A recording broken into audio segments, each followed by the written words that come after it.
Ya, teman-teman semua, selamat datang kembali ke channel ini.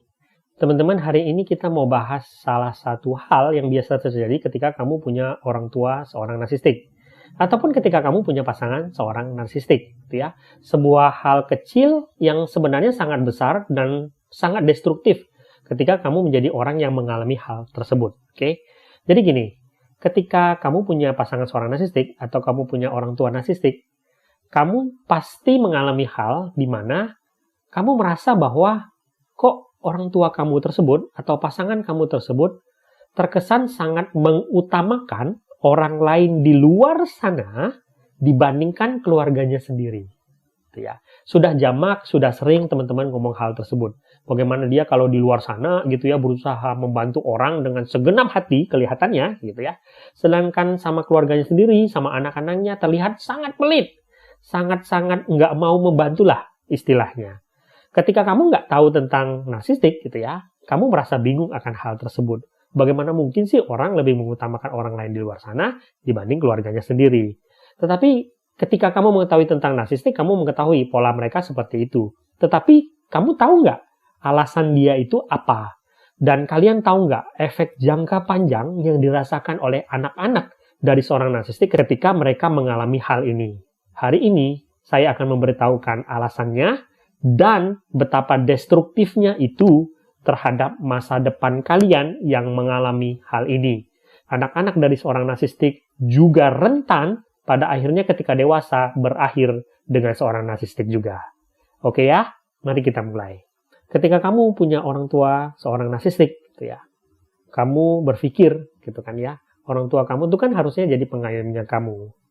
Tetapi kamu mendapati keadaan di mana kamu meminta bantuan misalnya gitu ya, pekerjaan rumah, ataupun bantuan keuangan, ataupun kamu meminta hadiah-hadiah tertentu yang menurut kamu wajar untuk sebagai seorang anak gitu ya.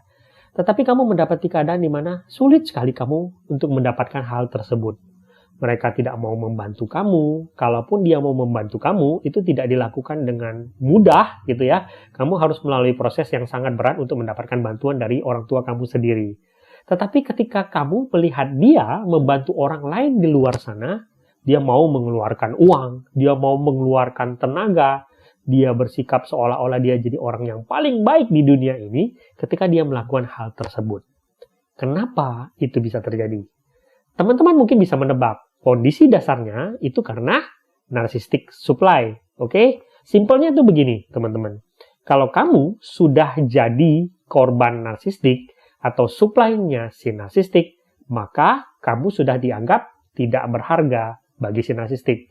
Supply dari kamu itu sudah sesuatu yang tidak berharga lagi bagi dia. Kalau kamu adalah anak seorang narsistik, bagi dia, kamu itu adalah tawanan.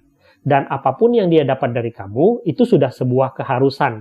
Dan dia merasa tidak perlu lagi mengeluarkan usaha untuk mendapatkan supply dari kamu.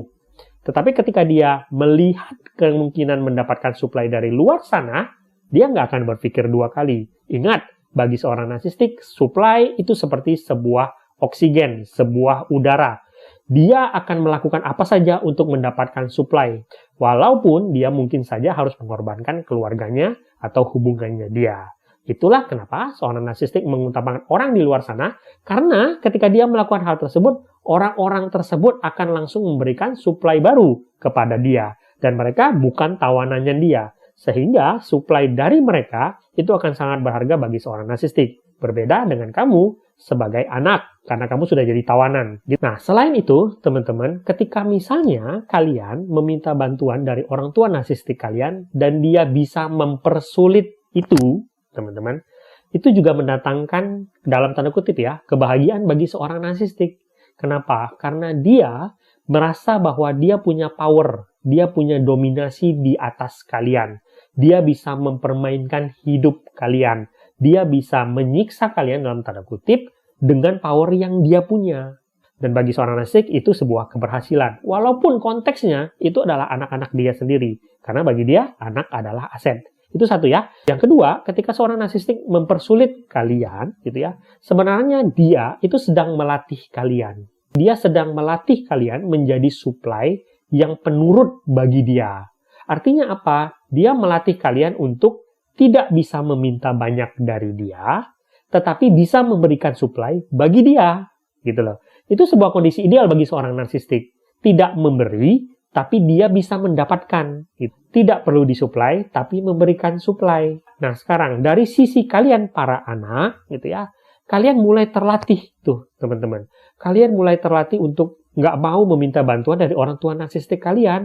Sudah sering kalian akan berkata bahwa, udahlah, susah kalau minta bantuan sama bapak atau sama ibu, nggak bakal dikabulin. Kalian akan mengalami proses berbelit-belit dan membuat kalian akhirnya merasa bahwa percuma. Ngapain saya melakukan hal tersebut? Karena hanya akan melelahkan diri saya. Nah, karena kalian tidak tahu bahwa ini adalah sebuah bentuk disfungsional keluarga, kalian mulai berpikir bahwa itu semua terjadi karena kalian tuh nggak pantas. Kalian nggak pantas terima bantuan, kalian nggak pantas untuk meminta. Kenapa? Karena kalian berpikir bahwa kalau orang tua saya sendiri yang harusnya melindungi saya tidak mau memberikan bantuan kepada saya, apalagi orang lain di luar sana, gitu. Kalian akan berpikir pelan-pelan seperti itu. Kalian akan mulai terlatih untuk bersikap, ya, memberi, tetapi tidak berani meminta. Ini yang akan terbentuk menjadi jati dirinya kalian, gitu ya.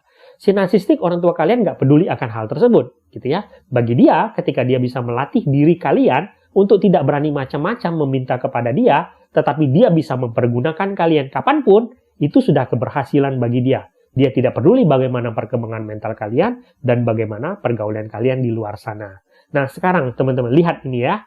Ketika kamu sudah mulai terlatih menjadi seseorang yang terbiasa untuk memberi, tetapi tidak berani meminta atau merasa tidak pantas untuk meminta atau menerima, ini akan jadi jati diri kamu yang kamu bawa ketika kamu dewasa. Dan ketika kamu keluar sana, kamu akan bergaul dengan cara yang sama. Seperti saya bilang tadi, kamu berpikir orang tua saya saja tidak mau memberi kepada saya, apalagi orang-orang di luar sana. Dan ketika kamu menjalin hubungan, kamu akan terbiasa untuk seperti itu. Kamu akan terbiasa untuk memberi, tetapi kamu takut untuk meminta karena kamu merasa tidak pantas atau takut dikecewakan. Nah, di sini titik paling krusialnya, teman-teman. Ketika kamu menjadi orang seperti itu, orang-orang toksik di luar sana ataupun para narsistik di luar sana akan mencium hal tersebut karena mereka terbiasa untuk mencari mangsa-mangsa orang-orang seperti ini. Ketika kamu misalnya menjalin hubungan dengan orang-orang baik yang tidak mau memanfaatkan kamu, itu nggak akan jadi masalah. Tetapi kamu akan menarik perhatian dari orang-orang toksik di luar sana yang akan siap sedia memanfaatkan kamu. Itulah yang menjelaskan kenapa kalian para anak-anak dari keluarga disfungsional, terutama kalian para anak scapegoat, sering sekali kemudian juga berakhir dengan seorang narsistik ataupun orang-orang yang toksik dan manipulatif. Karena apa yang terbentuk dari masa kecil kamu bawa sampai kamu dewasa dan menjadikan kamu seseorang yang gampang dimanipulasi. Dan walaupun kamu tidak melakukan apa-apa, para pemburu di luar sana itu siap sedia untuk menangkap orang-orang seperti kamu. Nah, teman-teman, inilah gambaran betapa destruktifnya kebiasaan yang dilakukan oleh seorang narsistik kepada anak-anaknya. Kalian yang mengalami hal tersebut tentu saja tidak mengetahui apa yang terjadi kepada kalian. Nggak ada anak-anak yang tahu ketika mereka menjalani hal tersebut bahwa mereka berhadapan dengan seorang narsistik, bahwa mereka tumbuh di sebuah keluarga disfungsional. Mereka nggak mengetahui hal tersebut. Oke? Nah, sedikit teman-teman sebagai penutup, untuk kalian yang menjadi orang tua dan punya anak-anak yang sedang dalam masa emas pembentukan karakter, ingatlah bahwa selain kebutuhan fisik yang dibutuhkan oleh anak-anak kita, sandang, pangan, dan papan, anak-anak kita itu juga butuh kebutuhan emosional. Kebutuhan emosional yang paling penting itu adalah dicintai dan dihargai. Penting bagi kalian untuk memberikan rasa kepada anak kalian bahwa mereka itu dicintai dan dihargai. Jangan berpikir bahwa mereka akan mengetahui itu dengan sendirinya. Dalam masa emas pertumbuhan karakter mereka, penting bagi mereka untuk mengetahui bahwa mereka itu dicintai lewat perhatian, lewat cinta, lewat kasih sayang, yang pada akhirnya itu akan menumbuhkan harga diri mereka, yang mana itu nanti akan mereka bawa ke masa dewasa mereka. Semoga video ini berguna. Sampai jumpa di video berikutnya.